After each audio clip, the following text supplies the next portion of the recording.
monde, j'espère que vous allez bien. On se retrouve ce soir dans une nouvelle vidéo que je n'ai pas encore tournée ici sur cette chaîne puisqu'il s'agit d'une séance commentée. En fait, je vais reprendre la dernière reprise que j'ai montée en concours cette année et je vais vous la commenter de A à Z. J'espère que cette vidéo vous plaira. C'est parti! Donc, on se retrouve avec la vidéo de mon FB07 que j'ai déroulé au début du mois de novembre en concours. Là, on est encore à la maison parce que je m'entraînais. Mais en gros, c'est pour vous montrer. Donc, j'entre sur la ligne du milieu. Je fais mon arrêt en X assez proprement. Bon, un petit peu trop tôt, mais assez propre. Ensuite, je repars au trot. Et en fait, je fais très attention à la cadence, que la cadence soit la même du début à la fin. C'est quelque chose qui est très important, pas qu'il y ait de cassage de rythme. Je pars à main droite et là, je vais préparer une petite volte à la lettre B. Vous allez voir. Et le but de la petite volte, c'est justement de garder le rythme, mais tout en ayant un cheval incurvé et autour de la jambe antérieure. Donc c'est vraiment un truc qui est assez compliqué avec mon cheval parce qu'il est assez raide de base, donc je dois beaucoup travailler ça. Mais là, heureusement, on est à main droite et la main droite, c'est son côté facile. Donc là, je prends la diagonale et le but, c'est d'allonger sur la diagonale. Donc trop enlever, allonger pour délier un peu le cheval et le mettre devant les jambes. Du coup, j'arrive au bout de la diagonale, je reprends, je m'assieds, je passe le coin.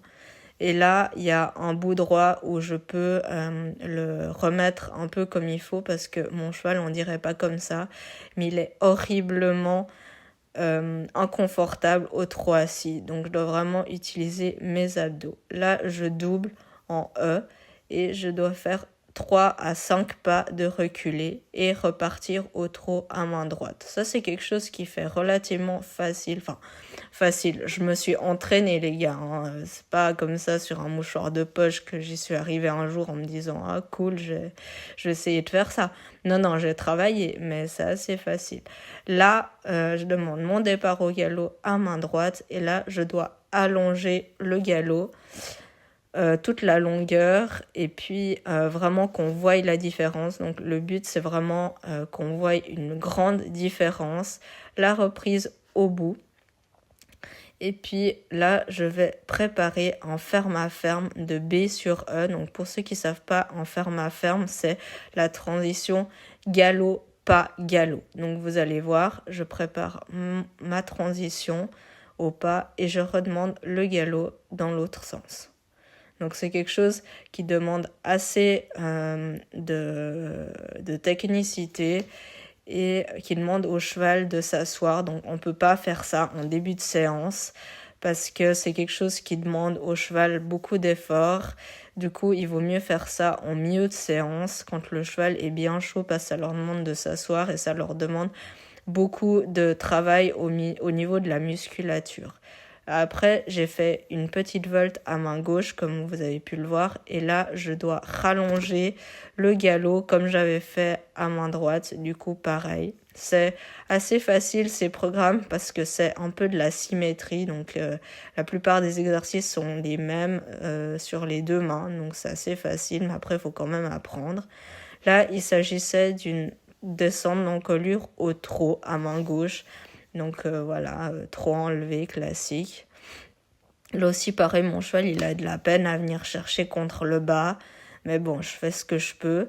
Là, c'est un allongé au trot assis. Donc là, j'étais assez contente parce qu'il l'a assez bien fait. Normalement, c'est un peu galère avec lui, les transitions assis, les transitions où il faut rendre les rênes et ensuite se rassembler. Il a du mal à le faire, mais là, il l'avait assez bien fait. Le jour du concours, on l'avait assez bien réussi aussi.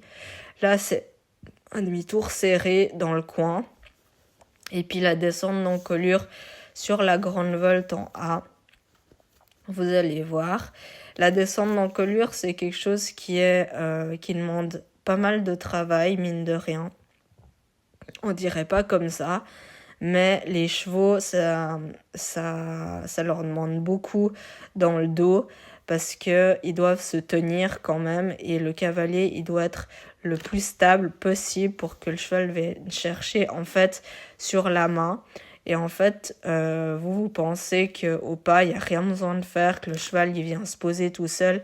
Mais non, il faut avoir un contact sur les rênes et il faut que derrière, ça travaille quand même. Donc c'est quelque chose d'assez technique d'avoir un cheval tendu, même au pas. Donc si au pas, il n'est pas tendu, bah, vous imaginez bien qu'au trot et au galop, ça va pas le faire. Et là, je dois aller jusqu'en G. Donc, je dois aller jusqu'au bout de la longueur pour demander mon arrêt. Et oui, il y a des programmes où les arrêts se font à différents endroits et pas que en X. Donc, voilà.